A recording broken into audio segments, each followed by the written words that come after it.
People think that I'm a good artist, but I'm not that damn good. I'm a great storyteller. So people say, oh, Neal Adams, why does his stuff keep on getting reprinted and reprinted? How good an artist can he be? Well, guess what? It's not because I'm a good artist.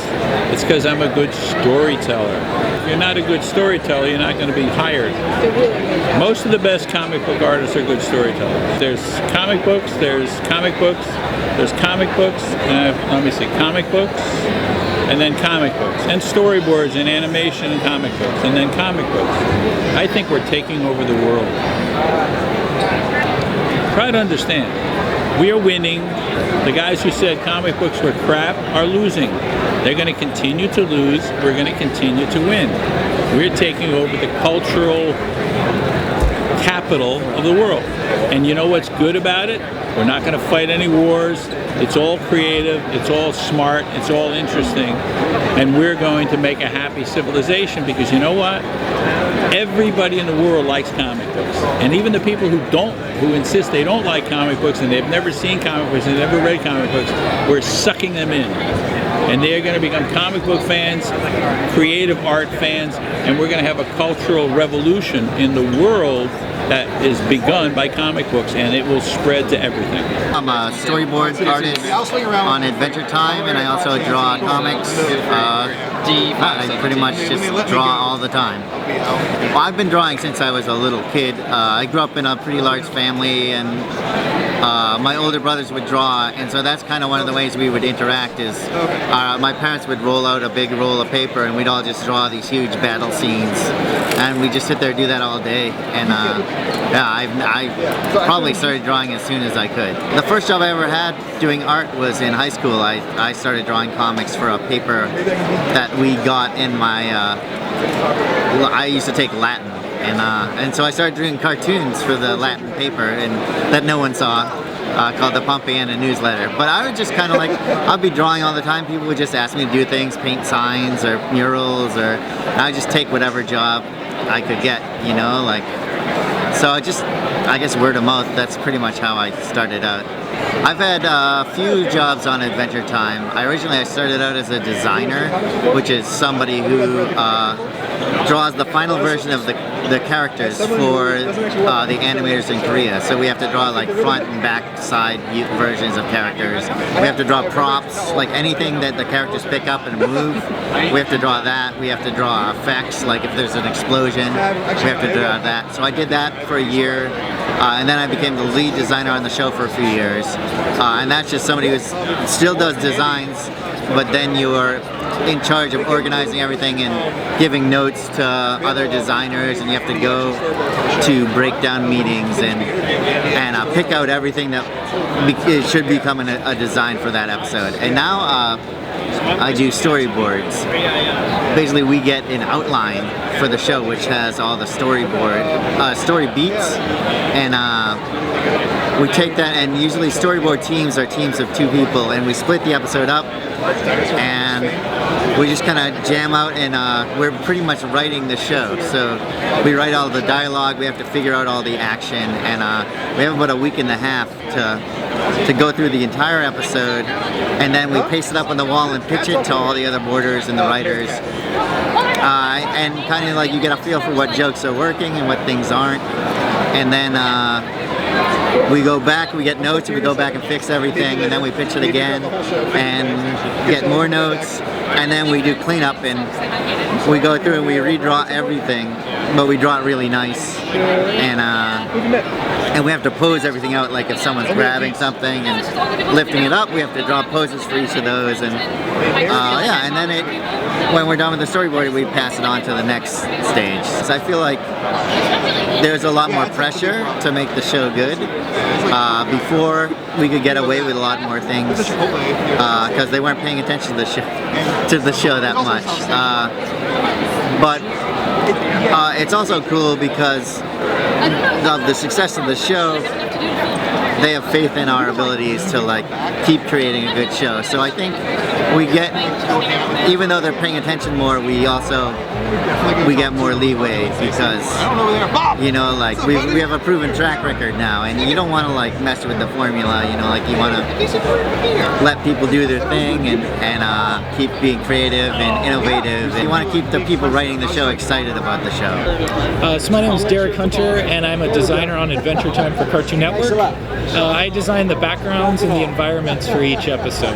I've been drawing comics basically for as long as I can remember, and just self-publishing my own stuff, never going for the big guns, never trying to work for Marvel, DC, or whatever, but I always just drew my own comics and met a lot of really cool people in that community, came to the comic conventions, sold my books, met a bunch of other artists, and eventually got to the point where I made enough connections that I was able to finagle a job on Adventure Time. So my job as background designer on Adventure Time consists of me taking storyboard images that the writers have put together, and you know, if two characters are hanging out in a scene, I get to decide what that scene looks like. If it's a new area that we've never seen before, I get to kind of imagine what that world looks like and put my imagination down on the page and kind of direct the look of the show in that way. Generally, I'll do all my work after the writing's been done and after the voice acting has been done, but sometimes the storyboard artists will come to the background designers and say, hey, we're setting this episode in a new area we've never seen before. Can you maybe sketch up some ideas of what, you know, a wizard city might look like, or an abandoned sorcerer's cabin in the woods might look like, or something like that. And we'll do up some rough sketches, give it to the storyboard artists, and then they can use that to inform the writing process. But generally we get everything after they're all done with that. I think the process of picking someone who can kind of navigate the world that Adventure Time inhabits happens before they're hired. So, you know, obviously my art director looks through my drawings, and if something seems off or something doesn't fit with the style of the show, he'll tell me. But I don't think I would have gotten the job if I wasn't already kind of like in tune with that kind of vibe and that kind of art style and approach. Yeah. Big round of applause for our Adventure Time panelists.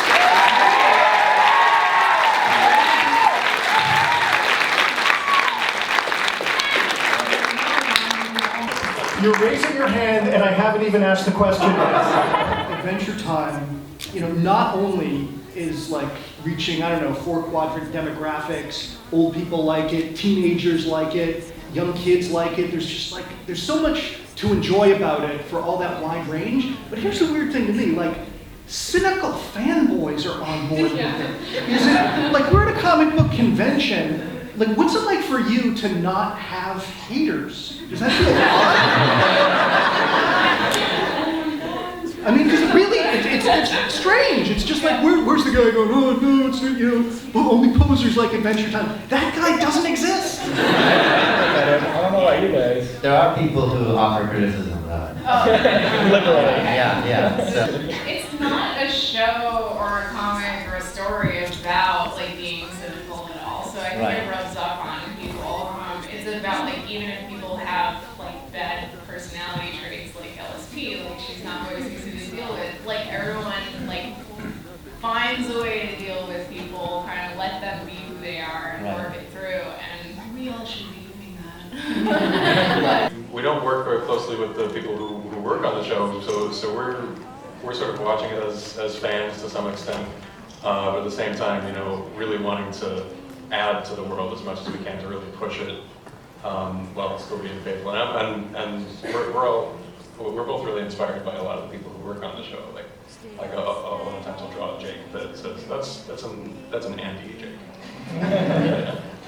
And I think like I really love doing something as funny as Adventure Time is, and I love like adding to like the visual gags and the things that you can do, and then also have to like translate that into comics. If you're just a fan of the show and not a fan of the comic, you're really missing out. The comic is incredible. You absolutely should check it out. It's just as good as the TV show, and it's won awards. I mean, character creation is all about personalizing the character, giving it different characteristics.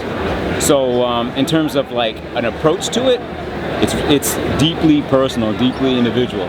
It's the magic of taking a blank sheet of paper and turning that into something that has tangible shape and form and structure, and that essentially is the magic of what we do. And it's a difficult thing to kind of quantify and to put into words, but sometimes for me it's just I lay down a stroke, a pen stroke or a pencil stroke, and then from that something emerges.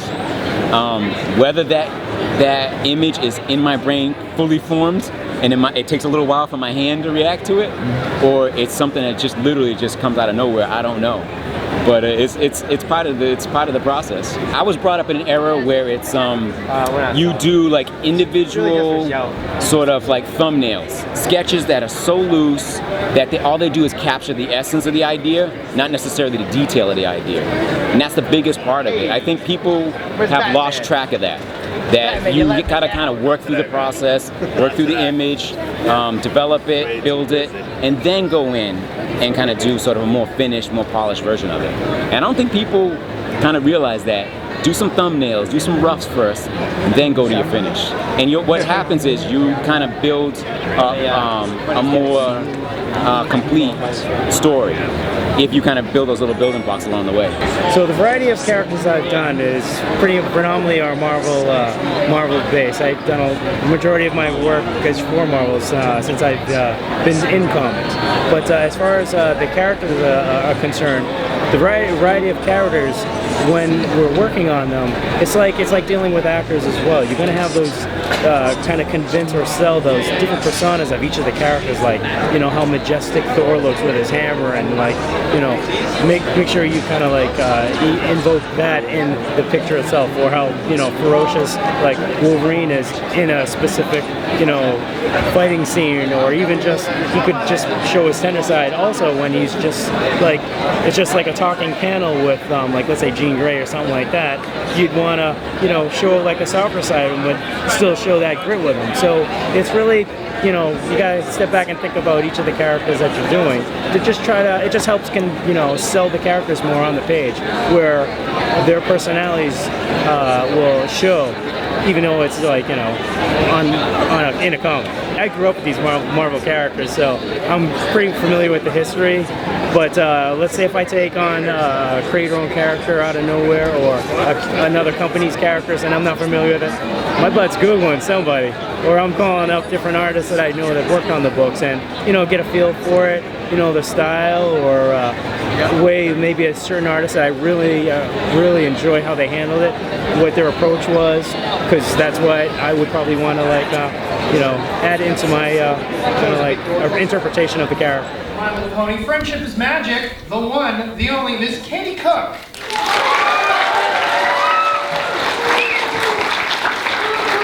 We are also joined by her esteemed colleagues, Mr. Andy Price.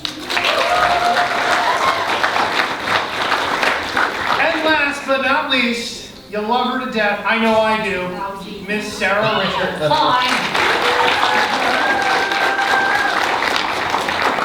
So, My Little Pony, I think it's safe to say it's become its own living entity. What started out as just something aimed at young girls has become a cultural phenomenon for the better.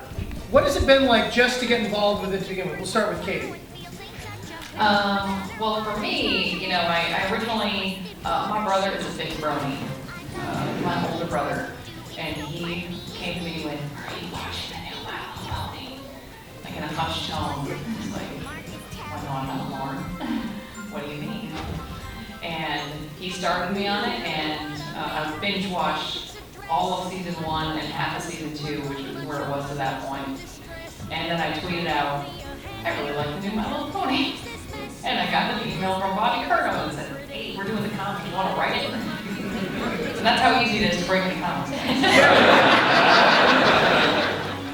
Sarah, your thoughts on It's been awesome. I worked for Hasbro before as a sculptor, and in that I didn't really get to do my own style as much, so being able to do another Hasbro property like My Little Pony, and finally being able to have it kind of more on my terms, and being able to get my style out through that has been awesome. If somebody had told me 3 years ago I'd be doing this, I would have laughed at them. But you never know what you're going to end up doing. I mean, especially in the art world, you have to be prepared to draw everything. You know, artists have to be ready to draw ponies, they have to be ready to draw cars, they have to be ready to draw people, portraits, all kinds of different things. And like I said, you know, the ponies, being as organic as they are, I think it's actually helped my artwork. Just become a little bit more flowing, a little bit more motion oriented, which is always a good thing. One of the things that we're really excited about as far as doing the comics is the ponies is kind of the gateway drug to more comics, which is a great thing for us. You know, it used to be a year or two ago you couldn't take a kid into a comic shop, which is a horrible thing to be able to say, but you can't give a kid Batman, you can't give a kid X-Men. It's just, they're too rough. And I have a lot of parents coming up to me now thanking me because now there's a book that they can get for their kids. They can take their kid into the comic shop. And the stories we try to make for all ages, so the parents are actually enjoying reading the book as well as the kids. When we started doing this, we had no clue that it was going to take off like this. Neither did IDW, neither did Hasbro.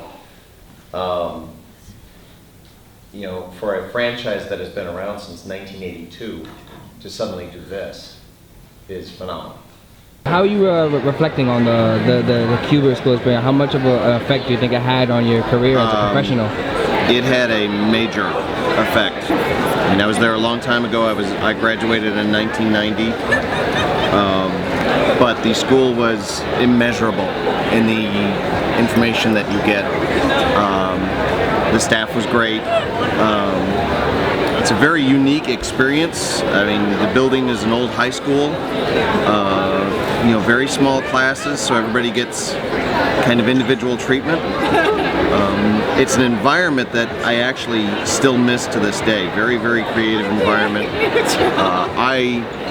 I endorse it to a lot of people. I really, really do. The environment I grew up in, I come from North Carolina, and you know, my family always encouraged me, hey, like, you got to do something, and, you know, so you get to pick what you want to do. So, you know, it was like, all right, for a while, like, I was into playing sports. I always knew I wanted to draw, and when I fell in love with comics, I was like, someday this is absolutely what I want to do. But I wanted to do a lot of other things before that. So they always encouraged me, yeah, you can do it, you can do it, you can do it. And so the Army opportunity came up because they were paying for college. And so I took that, went to college. I was playing sports in college, but I always drew. I was an art major. And then, you know, then I was active duty after I graduated. Traveling in the world, like seeing different things, like immersing myself in different cultures. It was great. Like, I had a great run. But little by little, my love for comics started like sparking back up again, sparking back up. And before you knew it, like, I would be in the Army and I was a tanker. You know, I'm working with the guys, working on tanks all day.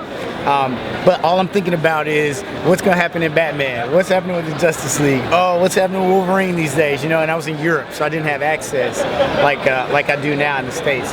And little by little, my passion for comics grew and grew and grew. And then it was too much, you know. I had an opportunity to get out of the Army. Then I was like, all right, well, what am I going to do next? Then I was like, well, now I have a choice. I can do something else, or I can do something that I absolutely love to do now. And so I figured if I didn't take the opportunity now, then I couldn't tell my sons and daughters someday, hey, you know, follow your dreams. So I got out of the Army, moved to New York, and I just happened upon like a fitness career. You know, I was in shape, I was an athlete, but apparently people will pay you to teach them the same thing, you know? And so I started doing that and got really successful really fast. In about a year and a half, like, I was touring the country, I was on TV all over the world, and I was like, wow, this is cool. Wasn't part of the plan. And then I was like, but I still want to do this comic book thing. And so a friend of mine was like, hey, you should just apply, see what happens. So I applied to the Kubert School, and like within a week, you know, like I got in, and I was like, that's it, stop everything. Like, life in New York was great, life in the Army was great, but this is like my passion. You guys have a curriculum everybody follows, and you know, people don't get to pick their own classes and stuff. My question is, aside from like the hard sciences of learning how to take on a comic book career professionally, are there any classes that help deal with maybe the mental strains of handling a career in comic books? Are there any classes that focus on that? No, that's a very good question, because you know, students not used to the rigors of what we teach do get stressed. But knowing that everyone has to deal with, you know, the same level of work, the same, you know, and people come into the school at all different levels. It's a little less intimidating. But, you know, I stress to the students it's important to keep your health up. It's important to get up every hour or so. Lloyd has, you're a trainer. You know, you've had training classes with the students, right? Yeah. You know, so, you know, keeping your mind healthy and your body healthy is just as important as doing good work, you know. Because if your body is slow, your brain is slow, if your brain is slow, you know, it's not gonna, you're not gonna do your best. I would say too, just kind of like what Aaron was talking about, being in the military, because everybody's going through it, you do develop a sense of camaraderie. Like, hey, like I know my buddy sitting next to me he's got the same amount of work, and we're all stressing out together. You know, everybody knows one another. If they see something is off, and you know, we'll know about it. And you know, as far as the students are concerned, you know, I'm available to everyone most of the time. There are a number of full-time staff members that are available to the students all the time. So if any, we suggest to them, look, if something's going on, tell us. You know, let us know. I have kids that have gone through college, and I know what it's like when you send a kid to school and who knows where. You think about them, you worry about them, you want the best for them. You want to know that they're at a place that you can trust, and where they care. One thing that we did was our first year of school, the instructor was Jose Delbo. And I tell this to a lot of people who ask me, what can I do to be better with my art, especially a lot of young people. And one thing he did is our first day of class, first year, is he gave everybody an 8x10 piece of drawing paper, and he said, draw a man's face, and a woman's face. And he took them up from us, and he said, okay, you get these back at the end of the year. Jose was a character. He always talked with this thick accent, and it was a lot of fun. But we did the rest of the year, and then last day of class, he gave everybody a piece of 8x10 paper. He said, okay, now draw a man's face, draw a woman's face.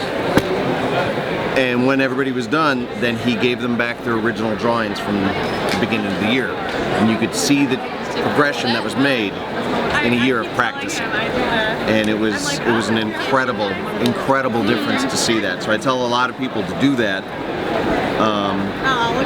The school basically teaches you the best way to keep drawing. The best way to get better is to keep drawing. Be repetitive. Draw all the time.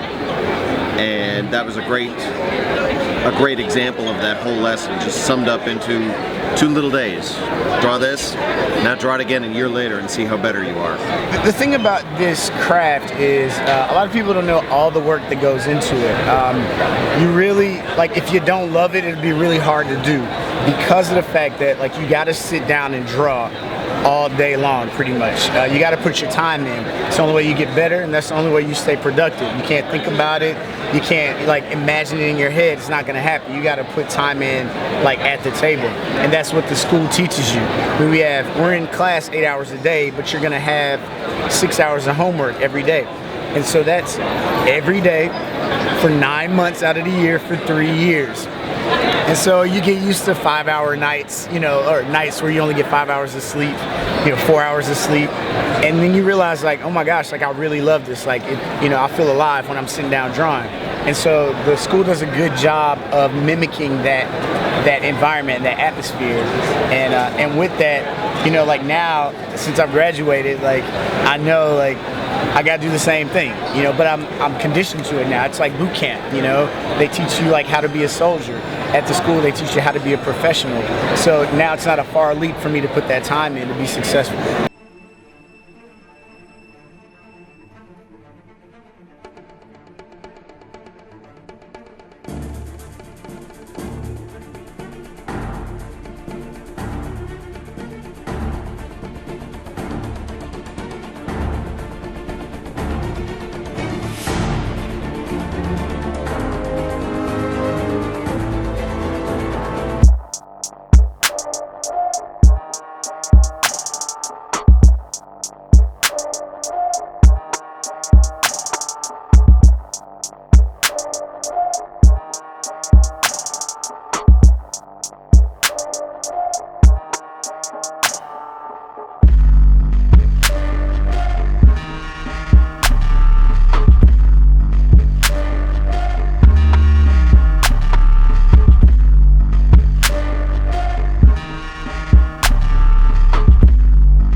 Hi, I'm Alex Saviuk, and I've been drawing Spider-Man, I'd say pretty much for the last 27 years, non-stop, or at least each and every year.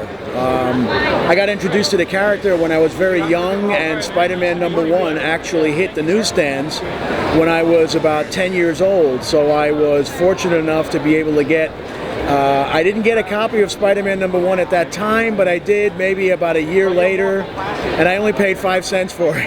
I still have that book. It's wrapped up at home, and I haven't touched it in quite a while. I really enjoyed the character right off the bat.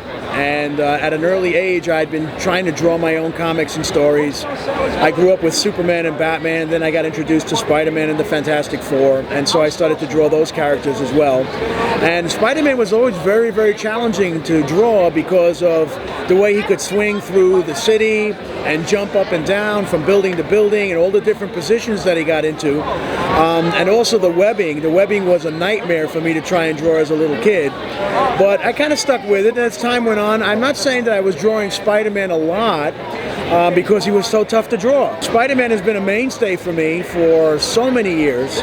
I've been an art professional artist for 37 years, and 27 of those years have been spent drawing Spider-Man, and I don't see myself stopping anytime soon. I'm not saying that I had struggles like Peter Parker when I grew up, but I mean, I was, I guess, a geeky teenager, and so I wasn't one of the cool kids, but I guess I was cool in a way because I could draw, so that was good enough for me. And as long as I came home from school and I finished my homework, I would just sit for the rest of the night and even on weekends and just create my own stories and live in my own little world. One of the things that I would say is highly necessary for somebody who wants to draw comics is to always have a plan B. The plan B is don't just completely focus on becoming a comic book artist, focus on becoming an artist and have like other goals, as long as you're doing art, whether it's, let's say, storyboarding for advertising agencies or movies, maybe doing children's book illustrations, maybe doing advertising illustrations, give yourself an out so that in case you don't make it in comics right away, or sometimes you can make it and then after a couple of years, you know, they pull the rug out from under you because the sales are dropping and all of a sudden you're without work. You have to be able to fall back on the other things that you can do so that you can go out and find a job in art, but in another venue. The speed is a curse, has nothing to do with quality. You have to be fast when you are in a show. So what happens is you're in front of people, television, a presentation, a lecture. So you draw fast so people don't get bored. But when you're sitting behind the desk, you cannot be fast. If you are fast, you are ruining your work because you are not thinking. My style of drawing, because it's humor, allows for that speed look of movement. Yes, it's fast, but if it was realistic, you couldn't be fast because a hand has to draw like a hand, or a face has to be perfectly proportionate. In the moment you start doing it fast, you ruin it. And in the United States, it's a desire, a mania for speed. All the cooking and television, 30 minutes and you have to prepare a dish. That's a lousy dish. You need time to simmer, to enjoy the development of flavors and spices. To entertain, yes, because it's fast, it's quick, as in for entertainment. I do a thing called Quick Draw in San Diego. I draw very fast, but I won't show those drawings if my life depended on it because they're badly drawn. It's just the idea, that the concept, that entertain the people that sit in there. 2,000 people, you don't want them to get bored, you know? But no, take your time, research, spend the time looking for things that you have to draw, how they look, draw them and then draw them in your style.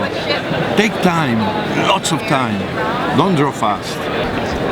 To develop an idea, at the beginning it's hard when you're talking to young cartoonists, and their main problem when they start is the development of an idea, the creation of a gag. All that takes time. But you have to separate the artist and the writer. You cannot think as an artist. You have to think as a writer if you are a cartoonist, a creator. If you are an artist, you draw without worrying about the contents because somebody wrote it for you, or if it's an illustration, you have to come with an artistic concept. You cannot think because it is already there. The article, the story, somebody did it for you. And an artist, your duty is to represent it without even concern yourself. But when you do everything, like I do, and other artists do, I write, I draw. So you divide it in half. Before you draw, it has to be completely conceptualized and completely created and put in order. Then you draw it. Then you change hats from the writer hat to the cartoonist hat and you draw it. Watching television or just having fun. And it doesn't matter because now the concept is already there. And in humor, you want simplicity. When you do a cartoon, a gag cartoon like I do for Mad, I like to make it simple so nobody gets distracted from the gag, from the joke. There's no distractions. Point, direct. When I do comic books, it's all the opposite. I want to do an ambiance. I want the reader to get in the place. I want them to feel the little town. If they're building a boat, I want them to feel that the boat is being manufactured there, and there's things related to the boat and fishermen and things, so the reader feels very comfortable on the comic book. Ladies and gentlemen, Darryl Makes Comics, DMC.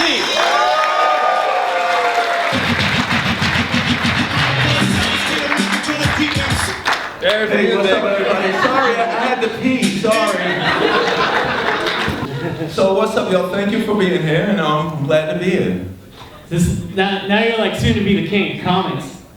Well, that's. Well, no, I'm not trying to be the king of comics. I'm trying to participate. And the whole idea behind my comic from day one, before Ed and my partner Riggs Morales convinced me I could do a comic, was, at first I said, no, I'm not doing it. And they looked at me like I was crazy, and I was like, listen, I don't want to be another rapper that's trying to mess up another genre. Because rappers, especially rappers nowadays, they're terrible. They get a hit record and they think they can do everything. You know what I'm saying? So I didn't want to be disrespectful to the culture. I said, if I do this comic, if I do this graphic novel, it has to be a celebration and a tribute to comic book culture, but also it has to reflect everything that I've done with my music throughout my whole life. Here's the finished result. I did a variant cover for Darryl, DMC's comic book that he's launching. Run DMC was a big influence, you know, in my life, even though I went more the heavy metal route in music.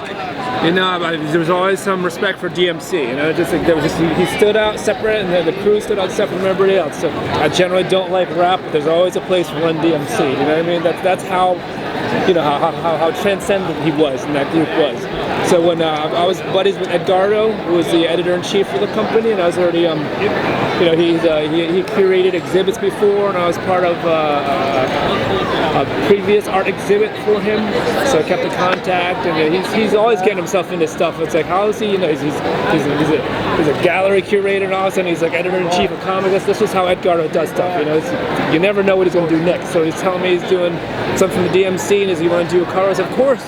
You know, sign me up. And he said, yeah, I need help with the inks for this, of course. You know, so it's really a privilege to be part of this DMC project. Khoi is an outstanding artist. Khoi is a visionary. Khoi is a professional. When my man Ed approached him to do it for us. I've worked with Khoi, I would say, for about like 6 years now. I met Khoi through Marvel. I actually used to curate. I used to curate a lot of art exhibitions for Marvel back in the day. Officially. And Khoi was one of these original artists, but what I did for this exhibition celebrating Marvel's 70th anniversary is I had a lot of artists create original pieces under my art direction. So Khoi recreated Gene Colan's Captain America, which is the first appearance of Falcon. And so Khoi actually, being a good friend and an amazing artist, I brought him into the fold because I wanted to work with artists that have publishing experience and an incredible work ethic and style that skills is very important.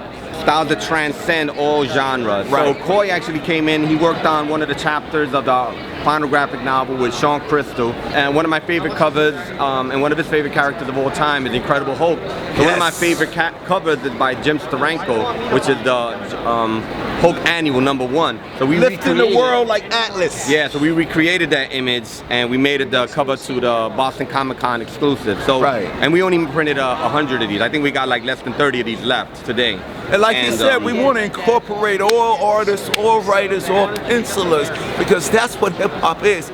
Khoi is hip-hop without even trying to be hip-hop. Exactly. He been hip-hop. So that's what I was saying. Don't label our artists and our journalists and our writers and our directors, you know what I'm saying? The thing that really I respect about it was it's not just a cover.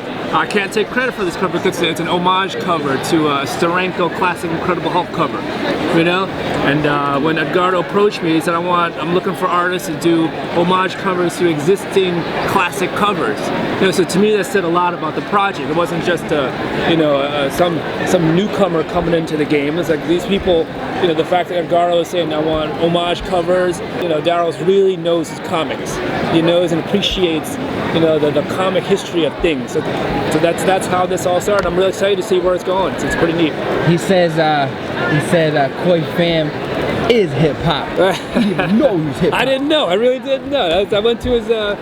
You talk to Darryl, you know what I mean? It's like going to church.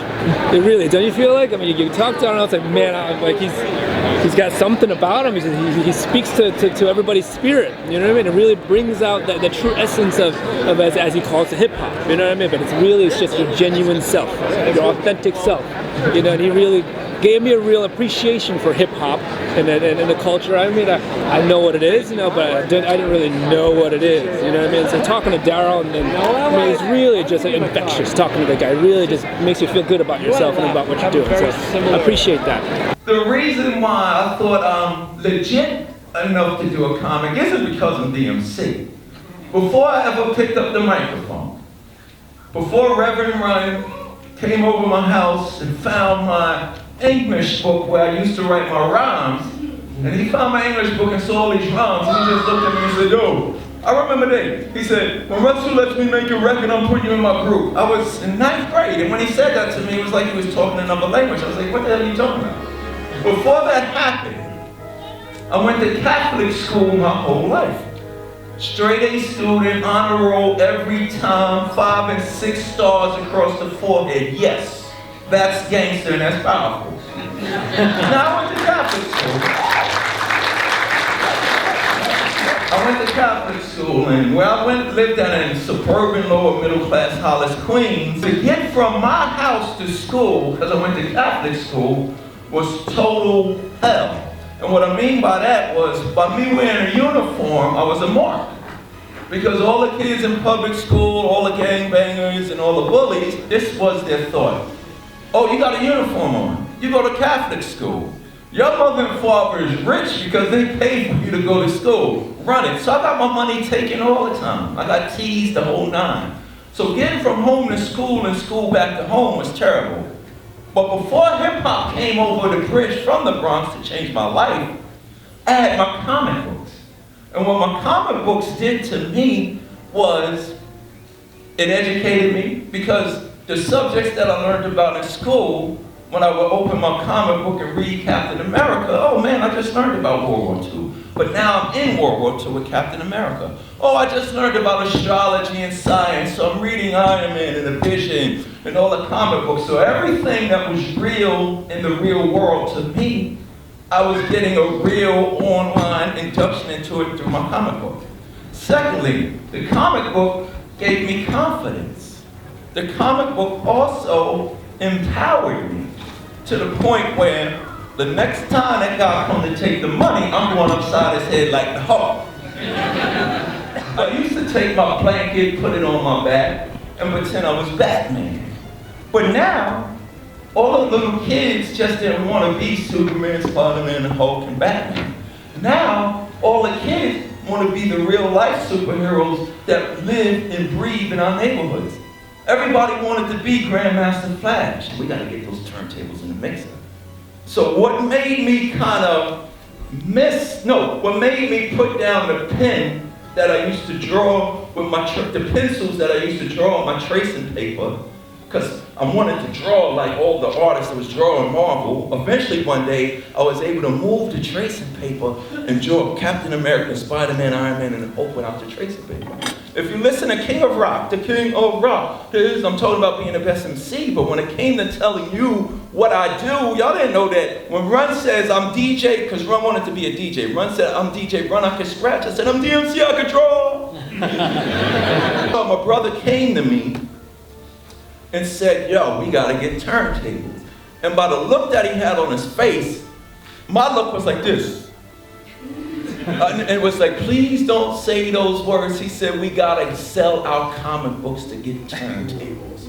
So we sold all our comic books, and we brought turntables in a mixer.